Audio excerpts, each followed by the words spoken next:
Բարի օր, հարգելի հայրենակիցներ, ես հիմա գտնվում եմ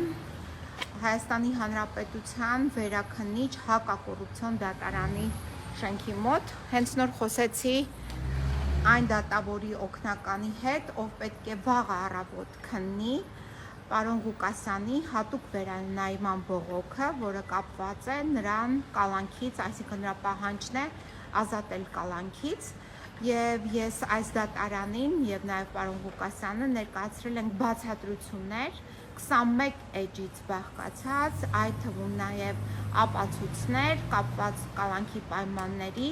եւ պարոն Ղուկասյանի առողջության վերաբերյալ։ Ուրեմն ես այս եթերը ինչու որոշեցի այսօր անել, որովհետեւ վաղ առավոտ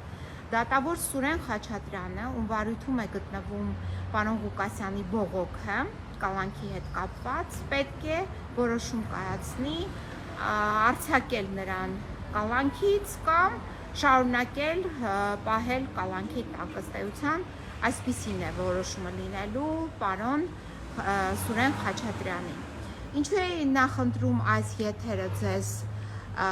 տրամադրել, նաև այս եթերի միջոցով պատմել իրավիճակը, քանի որ հանրային լայն հետաքրքրություն է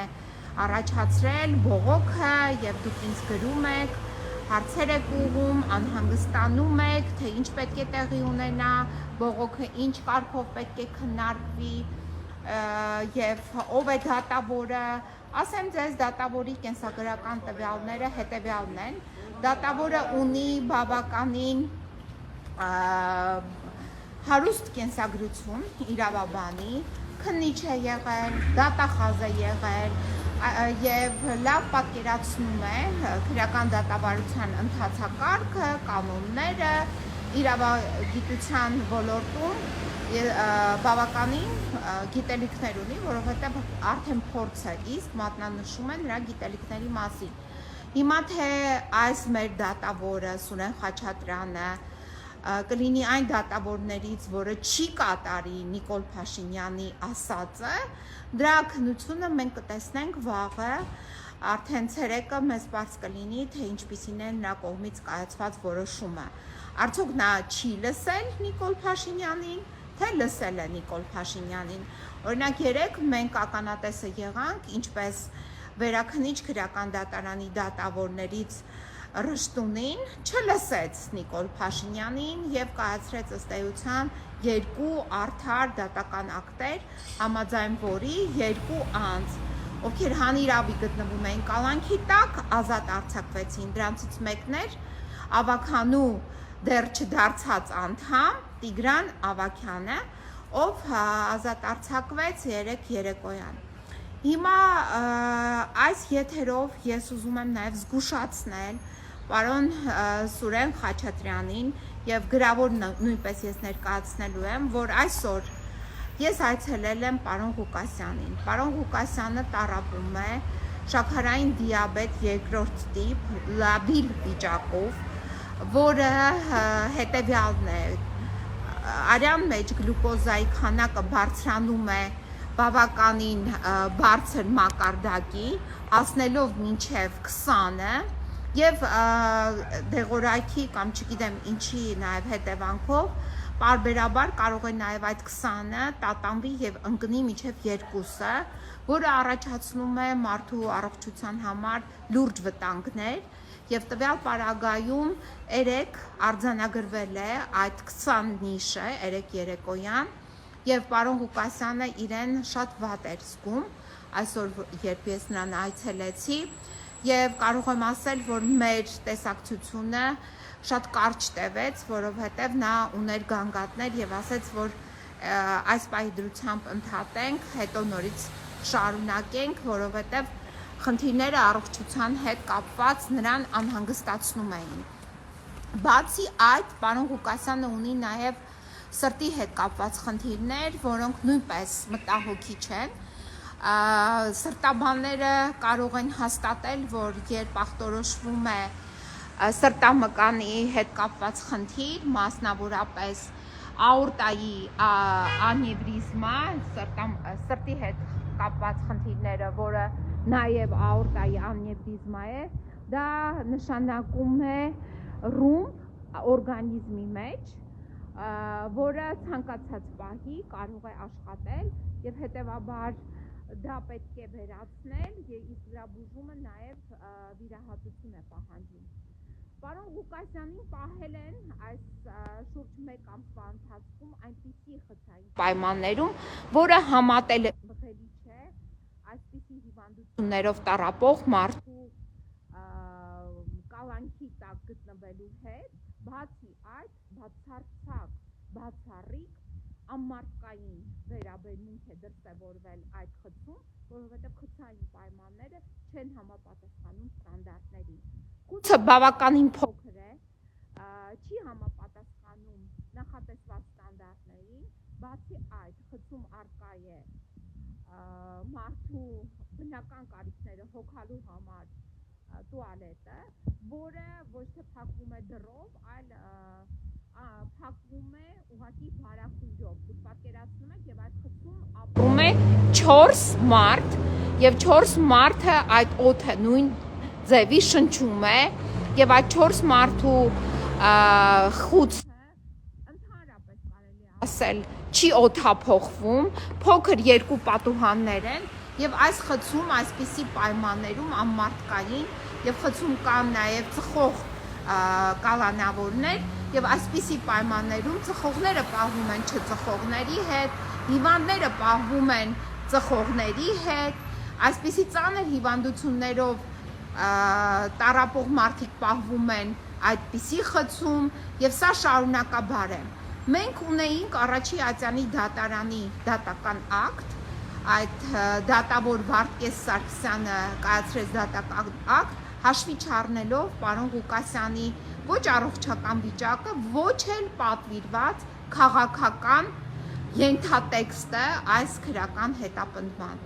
Ուրեմն պարոն Սուրեն Խաչատրյանը շատ լավ տեղյակ է այս 21 էջանոց բացատրությամբ, մենք ներկայացրել ենք, թե ինչպիսին է քաղաքական պատվերը այս գործի եւ ինչպես է բացակայում հիմնավոր կասկած հասկացությունը, որը միանշանակորեն անհրաժեշտ է կալանքի որոշում կայացնելու կամ ընդհանրապես խափանման միջոց ընտրելու մասին որոշում կայացնելու դեպքերով։ Հիմա մենք չունենք հիմնավոր կասկած։ Դուք պատկերացրեք պարոն Ղուկասյանին ապօրինաբար գաղտնալսել են շուրջ 6 ամիս, այսինքն անմիջապես, երբ նա ստանձնել է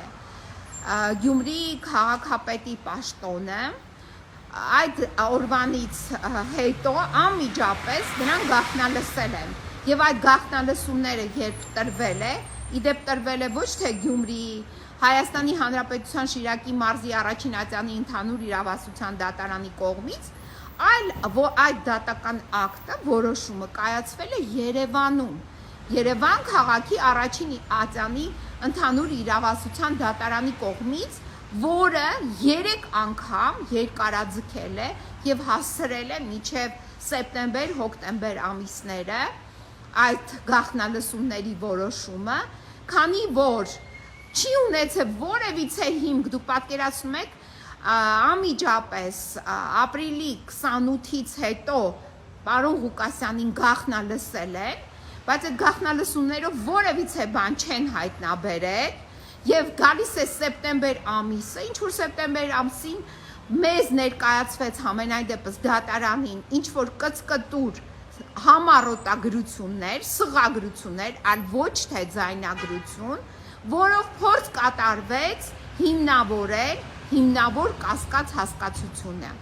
Պարոն Սուրեն Խաչատրյան, դուք եղել եք քննիչ, ունեք լավ փորձ քննիչի, եղել եք նաև հսկող դատախազ, միջդատական վարույթի նկատմամբ, ձեր կենսագրական տվյալները այդպիսին են։ Այս ակնառու միգուցե Առաջին Ատյանի, այսինքն հակակոռուպցիոն դատարանի դատավոր Վարդգես Սարգսյանը տեղեկացված չէր, թե ինչպես է տեղի ունենում այդ գաղտնալսումները, արդյոք դրանք օրինական էին, թե ոչ, չունենալով այդ դատական ակտը, նաև քննության առարկա չդարձնելով, նաև ոչ դատական ակտ գաղտնալսումների վերաբերյալ, ոչ նաև այդ ձայնագրությունները չլսելով այս ակտը կայացրեց, միգուցե նա այն դատավորներից էր, որը կատարում էր Նիկոլ Փաշինյանի ասածը, կամ ինչպես Նիկոլ Փաշինյանն էր ասում, այն հայտնի ձևակերպումներով այդ դատավորներից էր։ Բայց հիմա Սուրեն Խաչատրյանից մենք ընկալում ենք արդար դատական ակտ եւ այս եթերը նաեւ ուղղված է լայն հանրությանը, թե ինչ է տեղի ունենում ձեր հարցապնդումներին պատասխան է այս եթերը, որ չկա հիմնավոր կասկածի վերաբերյալ որևիցե փաստական տվյալ։ Այսինքն այն ինչ որ ներկայացվել է դատարանին, դրանք փաստական տվյալ գնահատել ուղղակի աբսուրդ է եւ ուղղակի, չգիտեմ, բացառում է այդպիսի գնահատական տալը հիմնավոր կասկածի վերաբերյալ, բայց բացի այդ մենք ունենք արդեն շուրջ 1 ամսվա ընթացքում կալանավորված Գյումրու քաղաքապետ, ով արդեն իսկ ես ձեզ ներկայացրել եմ Սուրեն Խաչատրյանին, ես ներկայացրել եմ դատարանին այն բոլոր տվյալները եւ ապացույցները, թե ինչպիսի պայմաններում է պահվում պարոն Ղուկասյանը եւ ինչպիսի հիվանդություններով է նա տառապում, որը անհամատեղելի է այդ պայմանների հետ, այդ կալանավորման պայմանների հետ։ Հիմա մեր դատավոր Սուրեն Խաչատրյանը այս տվյալները ունենալով պետք է կայացնի դատական ակտ եւ ամբողջ պատասխանատվությունը այդ դատական ակտի եւ պարոն Ղուկասյանի ճակատագրի, նաեւ մեր երկրում արդարադատության այսօր կրելու է պարոն Սուրեն Խաչատրյանը։ Մենք ունեցել ենք դեպք, երբ մի դատավոր, հիշում եք, պարոն ռեժիսոր Արմեն Գրիգորյանի նկատմամբ կայացրեց նորից կալանքի որոշում եւ ցավոք դժբախտություն տեղի ունեցավ եւ Արմեն Գրիգորյանը դատարանի դահլիճում վախճանվեց եւ դա պատճառ էր, որ նա երկար ժամանակ կրում էր կալանք իր հիվանդությունների հետ, անհամատեղելի կալանք էր կրում։ Հիմա մենք ունենք նմանատիպ մի դեպք։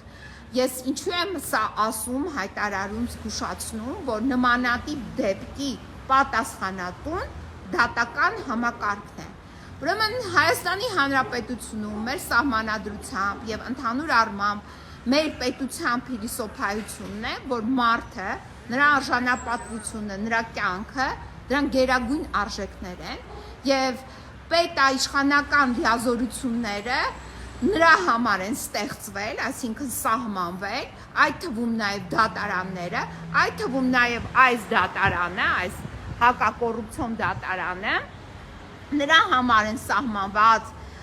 եւ մեր հարկերի հաշվին գործում, այդ թվում նաև այս դատավորները, որպեսզի իրականացնեն արդարադատություն, վերականգնեն մարդու հիմնարար իրավունքների նաև խախտումները,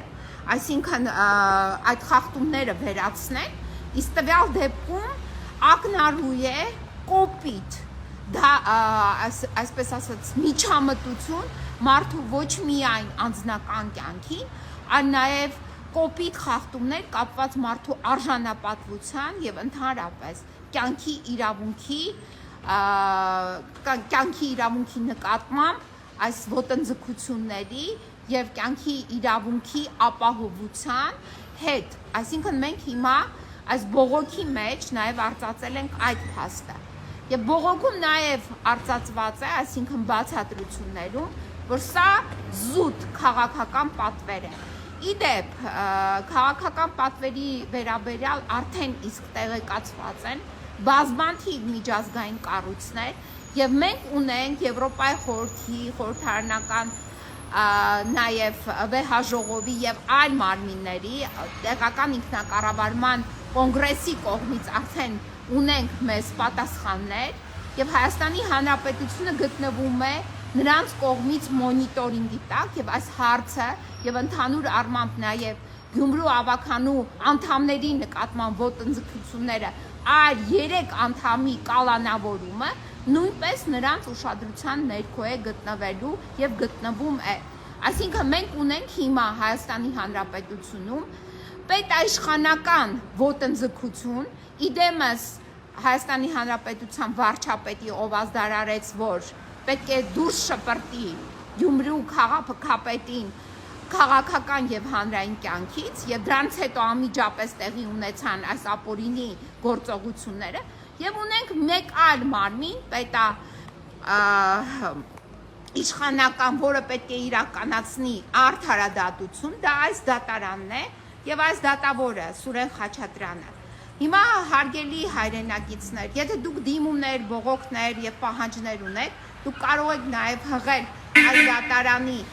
email հասցեին ձեր դիմումները եւ ձեր պահանջները, որը դուք ինձ եք ուղղել, ես ասում եմ սրանք պետք է ուղղել այս դատարանին եւ այս դատավորին։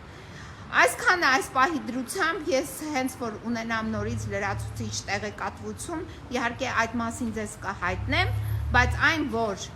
1 րոպե պետք է այլևս պարոն Ղուկասյանը չգտնվի կալանքի տակ, դա միանշանակ է, դա օրենքի պահանջն է, դա սահմանադրության պահանջն է, դա միջազգային պարտավորությունների պահանջն է, ի վերջո դա արդարադատության պահանջն է, այսքանը։